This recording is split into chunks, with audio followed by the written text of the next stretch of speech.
काय झालं माझ्या पोरीला? हा, भूक लागलीये? भाकरी खाशील? हा हा, भाकरी खाणार? भाकरी?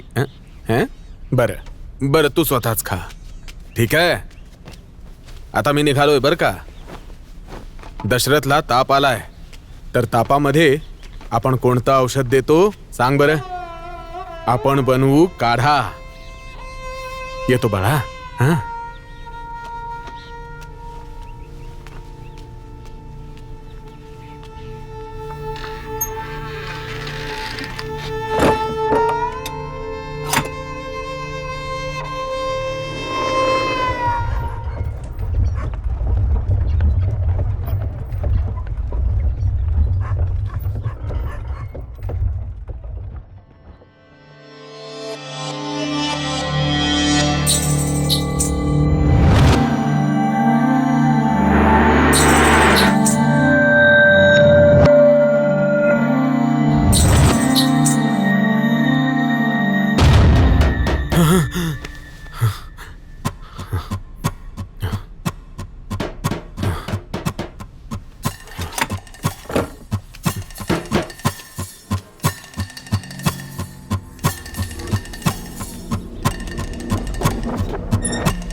काय झालं वैदू बुवा?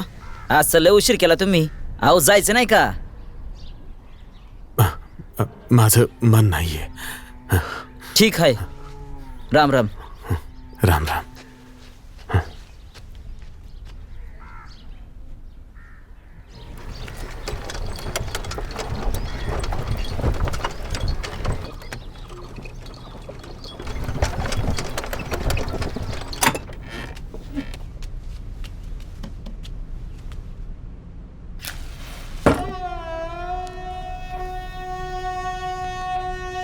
हा कोणता नवा खेळ सुरू केलायस खिचडी? रोज एक काळी पेटी संपवतेस. चल बंद कर हे. अगं वेडे, अग्नेय ही भातशील एखाद दिवशी. चल बाहेर निघ. बाहेर ये ना. हात धु.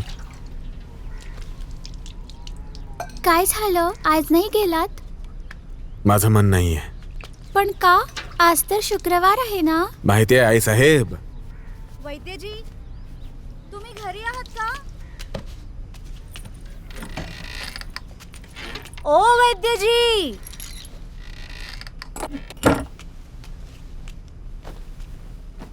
येतो लगेच.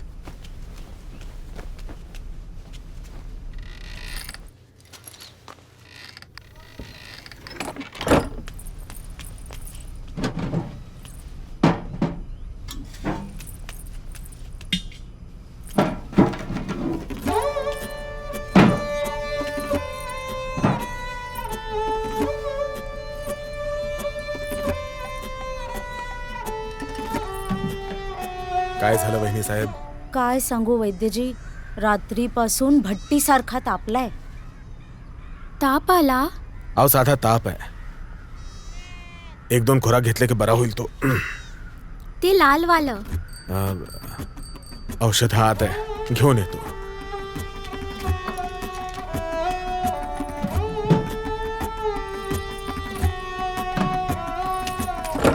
ही तापाच्या औषधाची शेवटची बाटली आहे बाबा. माझी छोटी वैद्यबाई.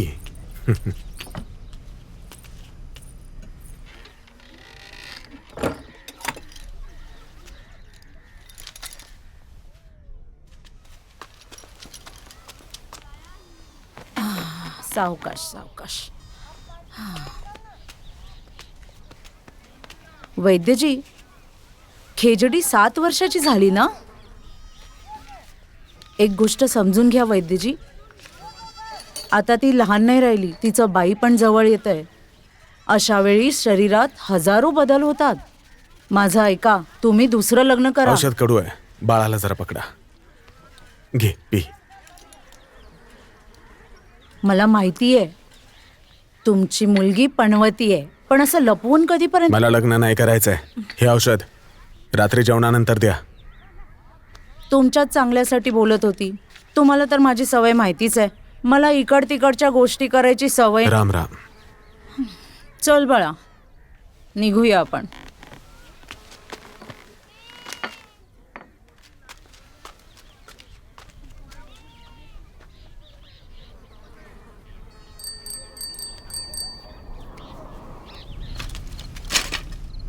खिचडी, आज लवकर निघायचंय. खूप लांब जायचंय वनौषधी आणायला. अगं तो मोठा डोंगर खोदून ठेवलाय दगडाच्या खाणीवाल्यांनी. गावात वनौषधी मिळणं अवघड झालंय. गावाच्या बाहेर जावं लागेल. बाबा तुमचे डोळे अशक्त झाले आहेत. गेल्या आठवड्यात तर तुम्ही पडले होते. एवढ्या लांब लांब कसे जाणार तुम्ही? भाकरी खायची असेल तर काम करावं लागेल. वनौषधी आणायला जावंच लागेल. आणि जर तुम्हाला बसून बसून जडीबुटी भेटली तर? तुम्ही फक्त मला हे सांगा की मला काय आणायचं आहे आणि कुठून आणायचं आहे. मी लगेच जाते आणि लगेच येते. वेळ लागले की काय तुला? समजावलंय ना तुला? बाहेर गेलीस तर आजारी पडशील. आजार काय माझ्यासाठी थांबलाय? हा पण कसला आजार आहे जो माझ्यासाठी थांबला आहे? असे कितीतरी लोक असतात जे बाहेर फिरत असतात. जेवढं समजवायचं होतं समजावलंय. आता बाहेर जायचं नाही. अरे बाबा, सगळी पुस्तकं वाचून झाली. त्या पुस्तकात तर नाही लिहिलं की फक्त बाहेर गेल्यावर मला आजार होईल. सगळ्या गोष्टी पुस्तकात मिळू लागल्या तर माझ्यासारख्या वैद्याला कोण विचारेल? पण बाबा तुमच्याकडे तर सगळ्या आजारांचं औषध आहे ना. मी जर आजारी झाली तर मला औषध द्या जास्त वाद तुम्ही. घालू नको माझ्याशी. मी असं काय बोलले तुम्हाला? फक्त आजाराचंच नाव विचारलं ना. ताप आहे, सर्दी आहे की दोन पुस्तक पिलिया? वाचल्यावर माझ्या डोक्यावर नाचशील का? बोललो ना नाही जायचं बाहेर. गप्प बसून राहा आणि स्वयंपाक करू दे मला.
खिचडी, हा बाबा, झालं.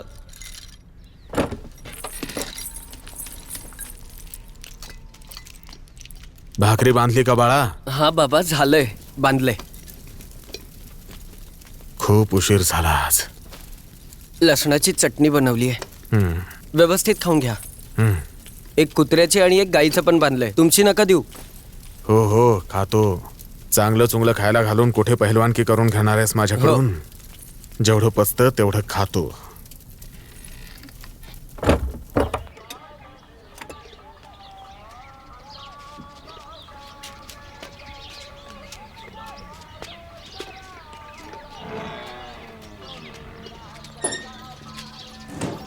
राम राम ईश्वर. राम राम राम राम दादा.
अरे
देवा,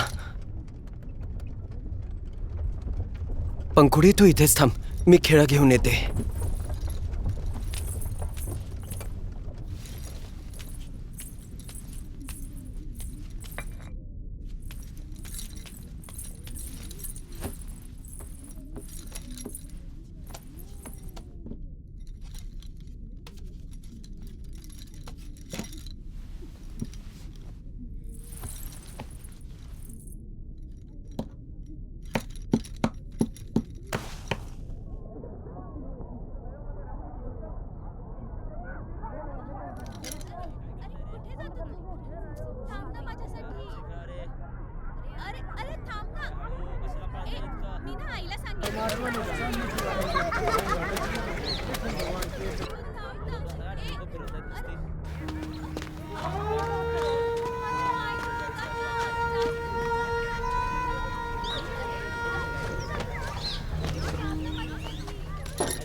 मी इथेच मरणार ना, ह्याच खोलीमध्ये?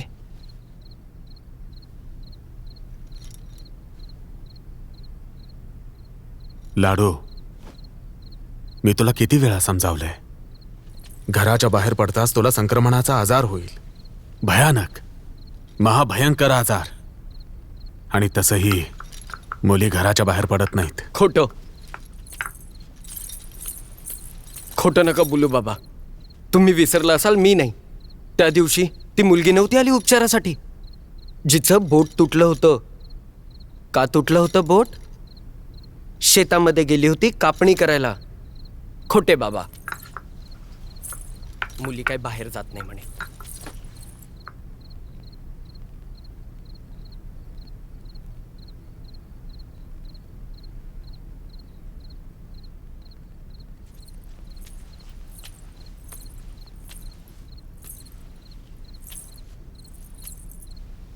बाबा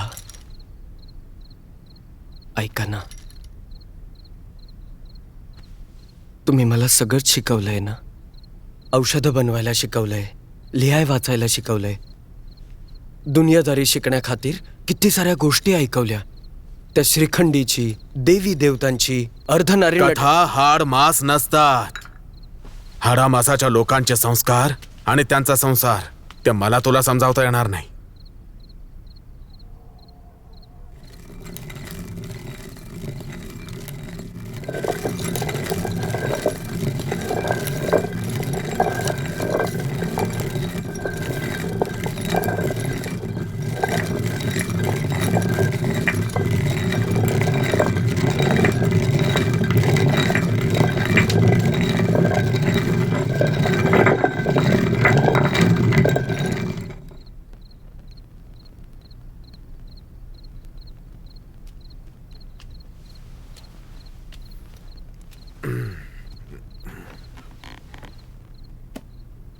लाडो, चल तुला एक कथा वाचून दाखवतो. खूप दिवस झाले तू कथा ऐकली नाहीस ना. सांग कोणती ऐकशील? परशुरामची ऐकू? परशुराम एक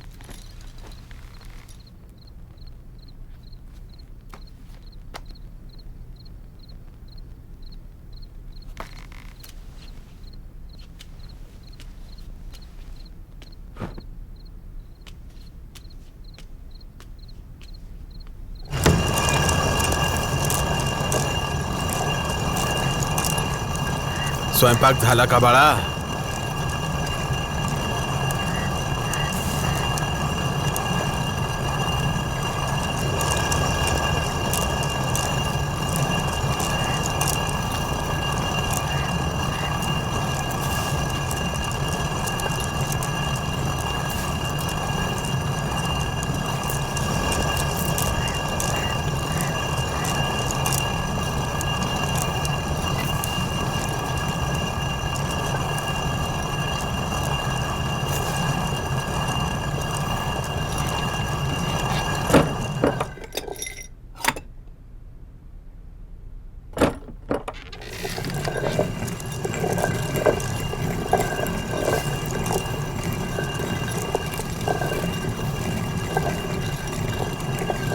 हे बघ बाळा, मी तुला त्या जगात सोडू तर शकत नाही, पण हो, तुझं जग मोठं नक्कीच करू शकतो.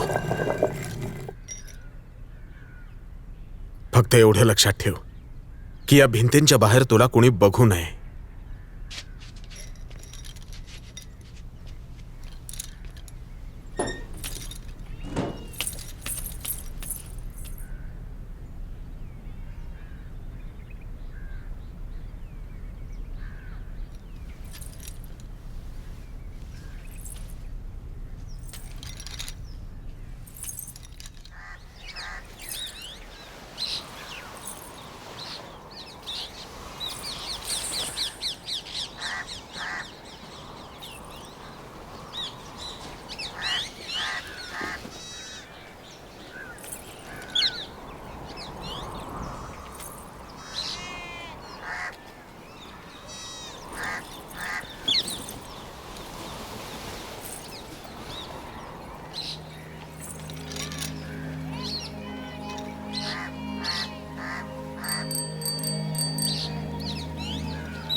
उडती ती आधी